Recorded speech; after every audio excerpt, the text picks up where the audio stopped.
Hello friends, आज आपण बनवणार आहोत मटर मशरूम।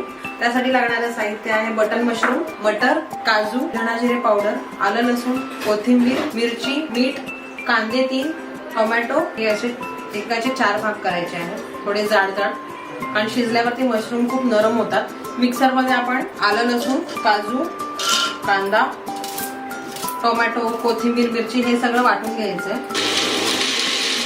आपण ही रेसिपी कुकर मध्ये करणार आहोत, झटकन आणि पटकन होते ही रेसिपी। तेल आणि तूप दोन्ही वापरायचं आहे सम प्रमाणात। फोडणीला आपण जिरा टाकायचा आहे, जिरा तडतडल्यावरती आपण जो मसाला बारीक केलाय तो टाकायचा आहे। मसाला छान मिक्स करून तेल सुटेपर्यंत परतायचा आहे। मसाला शिजत असताना त्याच्यामध्ये चवीनुसार मीठ टाकायचं। मसाला मीडियम आचेवरती झाकून 3 ते 4 मिनिटं मसाला छान परतून झाला। पण याच्यामध्ये आता सगळे सुके मसाले टाकायचे, हळद, धना पावडर, सब्जी मसाला।